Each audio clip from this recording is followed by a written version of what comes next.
Welcome to the Wellness Artist Podcast hosted by Nero Ojama. On that fateful day, it was a very busy day on the acute ward. Before I knew it was 5 p.m. Oh, I'm on call. Oh my God. So I got in the car, but before I could make a U turn, the blip rang. I'm on call as a senior clinician covering several boroughs in England. That's part of the residency training, right? That's part of the commitment. And from dusk to dawn, it was so busy. I had a coffee on my right hand and I had the pager on my left hand, and I was driving behind the wheels, obviously, and with my phone obviously ringing constantly. And I was driving from borough to borough to attend to very sick and very vulnerable patients on the wards or in the community. Of course, I got a great camaraderie of nurses with me, fantastic colleagues of mine who have seen me through, those times in trenches. Before I checked my watch. It was around 5 a.m. in the morning. How did I survive this? Of course, the coffee. And I soon realized my consultant was away, and I'm the only senior clinician on call on the ward. Sorry, and I had to attend a high profile meeting to attend to a patient care. You could imagine about 5 a.m. in the morning. I was tired, exhausted, fatigued, and I had to drive. It was a miracle. It was a miracle I got home. So I dive into bed, set 2 alarms, and by a miracle I woke up about 2 hours after. I quickly went for an interval exercise training, exposed myself to light, got back, cold shower with a cup of coffee waiting for me. I soon arrived on the ward for the meeting around 9 o'clock. How I survived that meeting, I'm not too sure. But my senior colleagues were just so generous. They were so empathetic. They knew the life of a clinician in residency is miserable, right? So the question is, would you see a doctor that is drunk for your physical or mental health care? Would you do that? Possibly not. Likewise, you wouldn't want to see a doctor that is sleep deprived. So today we'll be talking about sleep or no sleep. And I would, before you touch that button, I'll be telling you about the old man's blood. So without much further ado, I want you to grab your guitar. The same song, Bob Marley. I'm not sure why I fall in love with Bob Marley. We should see. So, Three Little Birds, we're gonna sing it. See if we can put a choice onto it today. And if you don't have a guitar, please just sing along. Okay. Right. Let's do this.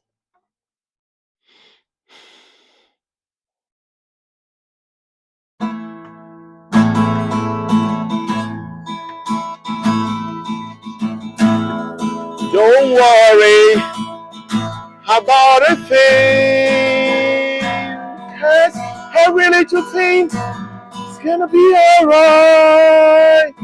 Singing, don't worry about a thing, 'cause every little thing is gonna be alright.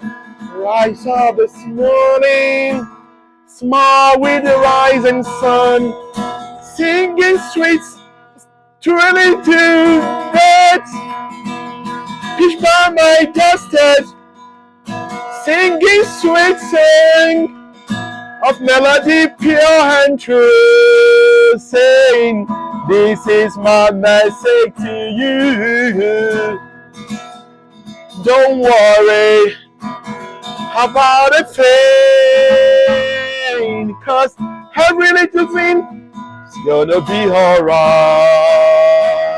Singing, don't worry about a thing, 'cause every little thing is gonna be alright. Don't worry about a thing, 'cause every little thing is gonna be alright. singing, don't worry about a thing, 'cause every little thing is gonna be alright.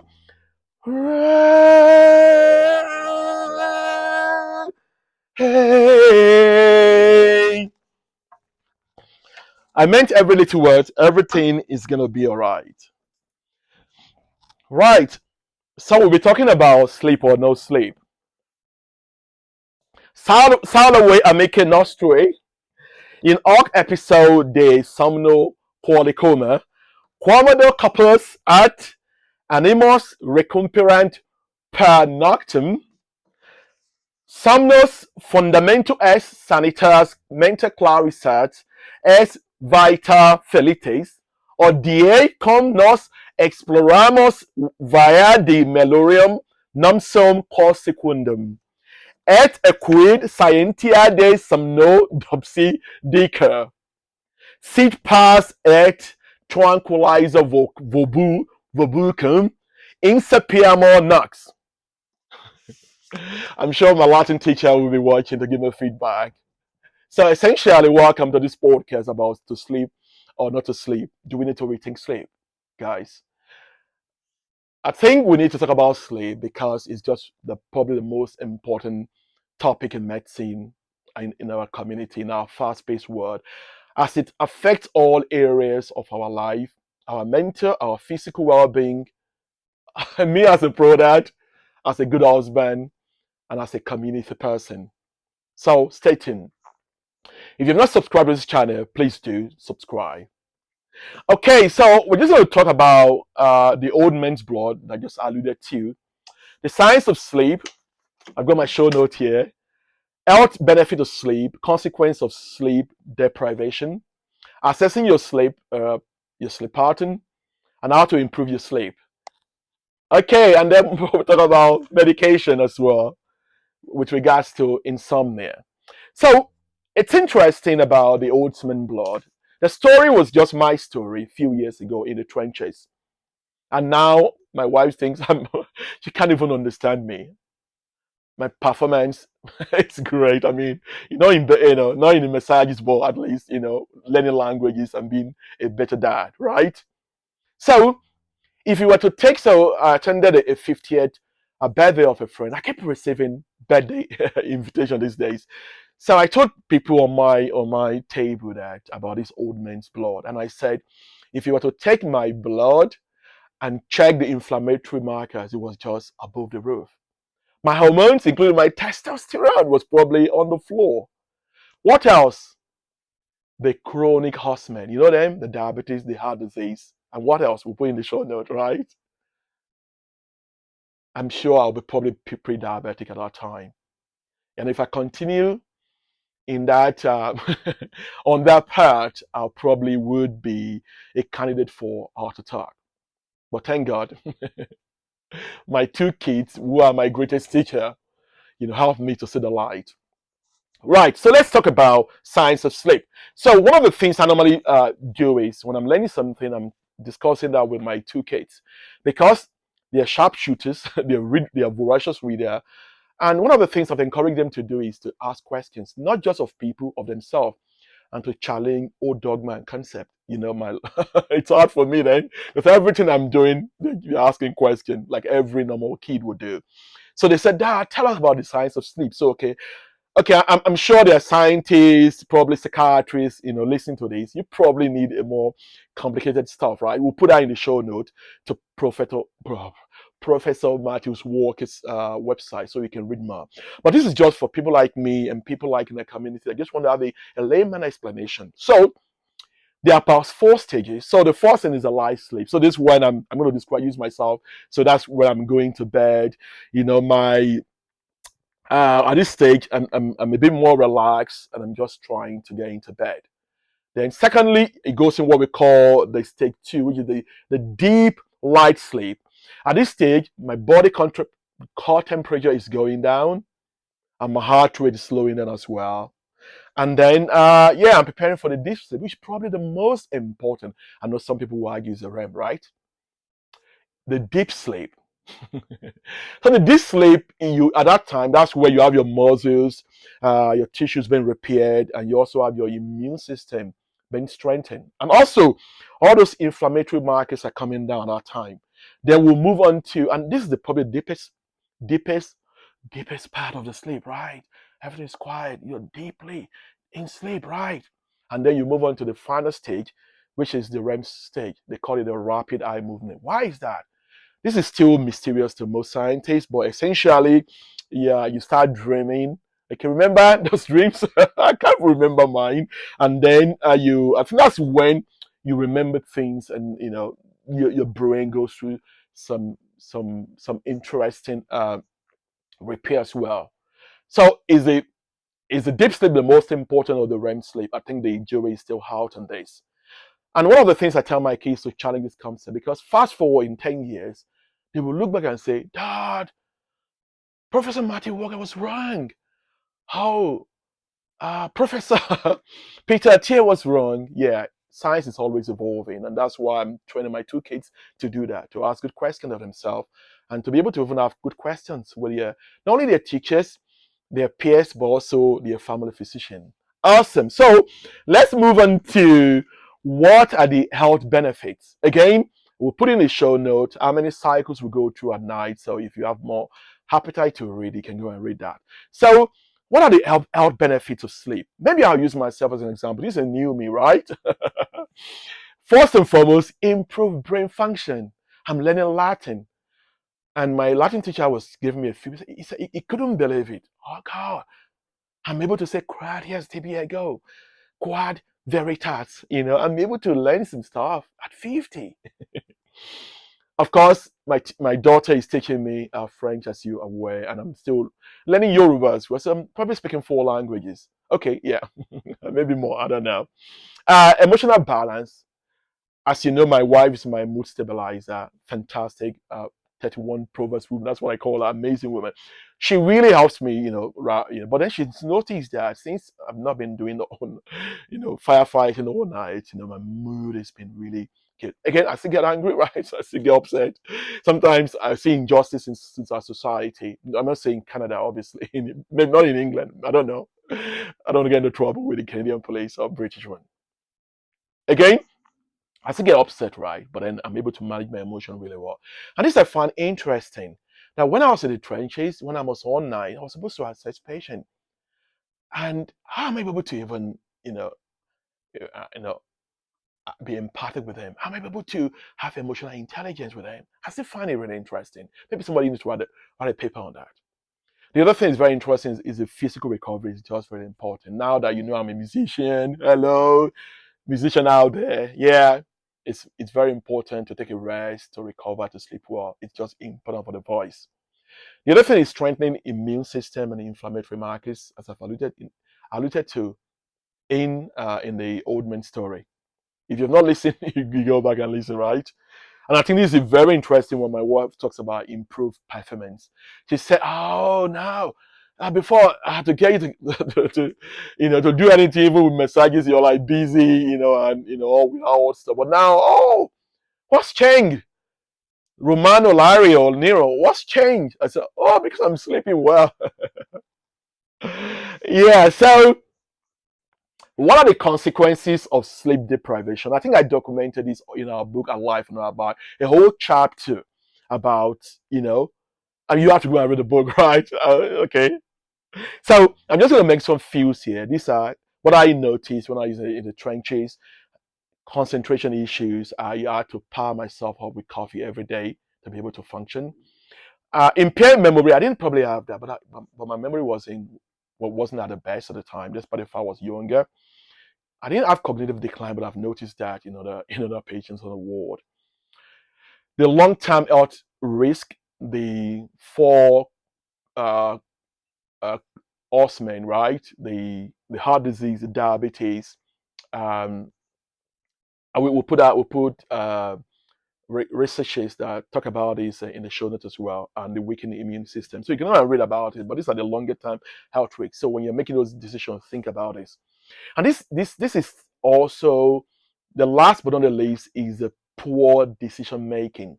I'm going to repeat that: poor decision making. Imagine a clinician, physician who is sleep deprived is making decision about your health.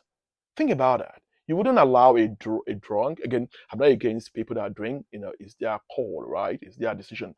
But a physician in a place of authority or a leader ruling not a nation, but probably I don't know, maybe your local MP that sleep deprived and they are making decisions.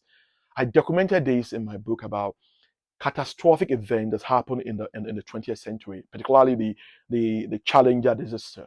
So one of the things they noticed, apart from groupthink and all the stuff going on, a lot of drama, it's about poor sleep. Think about that. Poor sleep. If one thing you take away from this episode is about decision making and good sleep or poor sleep, just think about that for a second. So we'll move on to assessing your sleep. So I think it would be a nice it would be nice if scientists could figure out the sleep switch in our brain, and with a touch of a button we can fall asleep. That would just be wonderful if we can do that. I hope somebody out there is working on that. Maybe Peter Thiel or Professor Martin Walker is doing that. I'm sure that will win a Nobel Prize. But let me just tell you about things I know. So there are a couple of things that your doctor. So if you're having sleep problem, I'm not your doctor. You have to see your family physician, and they're going to refer you to a sleep expert. But based on my experience in the trenches, we'll do three things. So we probably do called the Pittsburgh Sleep Quality Index. This one is like a 4-page document asking about your sleep pattern in the last month. We'll put a link to the show note. This is more really quite cumbersome and highfalutin. Then we'll move on to this one is more practical. I think the Epworth sleep. Oh, they're sleeping me. They're sleeping me. Epworth sleepiness scale. So this is what I use. I wish I could go back and do more of this on the acute psychiatric ward. Is to so you ask user to rate their wakefulness, doing other wakefulness in a particular situations. And they have a couple of questions. I think we'll put in the show notes as well, so you can go and read about that. So, for example, do you fall asleep when you're in a meeting or in a public place? Do you fall asleep when you're driving? No, I don't think that's the. I'm just I'm putting a spin on that. So those are just general questions, okay? And if you have more than 10, then I think that will indicate an excessive sleepiness. And then I would then, when I was in the trenches, right? What I do now is more of consulting, coaching, mastermind, helping people to figure things out. Right, that's what I do now. Okay, so yeah, but then I will refer to a sleep specialist. The last but not the least is what we call the sleep tracker. I think there are so many, sleep tracking devices out there. Again, I've not been paid by Oro, but I used to wear the Oro ring. My wife said, put a ring on it, rather than wearing the Oro ring. So I will wear the Oro ring. I think I wore it for a few years during my residency back in England, the Maudsley Hospital and out the Bethlehem. And it will tell me obviously about my sleep pattern and the effect of my environment on my body and on my sleep. That's very interesting. And I remember a patient would ask me about it. Oh, Larry, they call me Larry then. So they call, oh, is that a horror ring? I said yes. Well, why are you wearing that? the story. I got in trouble with the part of it, and that's why I'm now doing my consulting and my coaching business. Right? They say you can't change people, can you? You can't change people. You can only change yourself. So I'm focusing on myself and I'm improving, and hopefully in this community we are improving together. So you could get an aura ring. I'm not being paid to do that, and you can track your sleep. That will bring an awareness. If you don't have the money, that's oh Larry, I don't have I don't have the money for this. So what can you do? I think what you could do is you could just go to our website, go and download the Wellness Edge. Okay, if you've not listened to that episode, you go back and listen to that episode. Okay, and that would take maybe I need to do another podcast on my sleep routine, so I can show you how I use the Wellness Edge to monitor my sleep pattern and how that's been really effective. Again, I think my wellness edge and also with a sleep tracker will just be an amazing tool, right? So let's move on to how do we improve our sleep. So I think in the show, we'll put in the show note, I think Peter did a good job in his book, Our Outlive. I think about 10 or 15 things you need to do. Very detailed. So we'll put in the show note. But for this purpose, I'll just mention few things that has worked for me.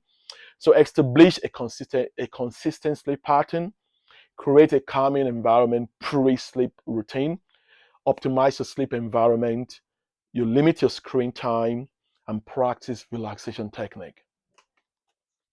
So I won't go into details because of the time, but what my wives do, she's an amazing woman. We have different chronotypes, right? But oh my God, she's just the pillar of our family. Okay, and it's always three against one, right? So she has this lovely basket around 6, 7 o'clock. She had this amazing basket that everybody would drop our smartphone in. Maybe we need to talk about why we've decided to give Annie and Josh at this age a smartphone. I know some of you don't do that. You use flip phone. Maybe we'll do another podcast on that. Okay, so those are the practical things you could do. We'll put um, Peter's Atia's detail 10 or 15 steps out to improve your sleep in the show notes. And the last but on the list is insomnia. What about if if you can't sleep, and you've tried all this recommendation by Peter and Professor Matthew Walker? I think the practical things I do that's off is sometimes I go into bed and I wake up around 2 or 3. I'm not sure why.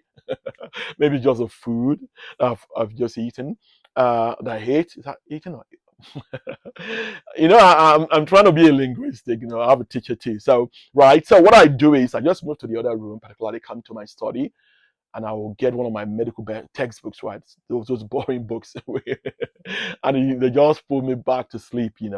So see what works for you. Maybe you can share that in the link below, or sorry, in the comment below. That would be really wonderful. What about if my sleepless night or whatever persists, or my sleeplessness persists? So I think one of the most, again, JNS here, our mission statement is to live out there smarter and better. We are working with amazing psychologists, both male and female. They're probably one of the best in Calgary. I'm boasting about them. So we work with them. So we normally refer patients to them, or our coaching client if they have problem that entrench, maybe whatever. So one of the things they do is they will do what we call a CBTI, cognitive behavioral therapy for insomnia. So essentially what that means is, in other words, is that it just help people to create better habits, okay, so that they can sleep better. Okay, so does that make sense? Yeah, better habits, right? So that they can have a better sleep. But if that doesn't work, I think they might be referred to a sleep specialist or a psychiatrist who might consider medication in the short term. So I think that's the end of the podcast. Oh my God! So I think essentially what we've just talked about is us as human beings, either you're black, you're white, you're Asian, you're dark, whatever, you're young, you're old. I think it's just really important that we prioritize our sleep, because the benefit in my own mind outweigh, the the yeah, the other side. I can't even see, the disadvantages of sleeping well.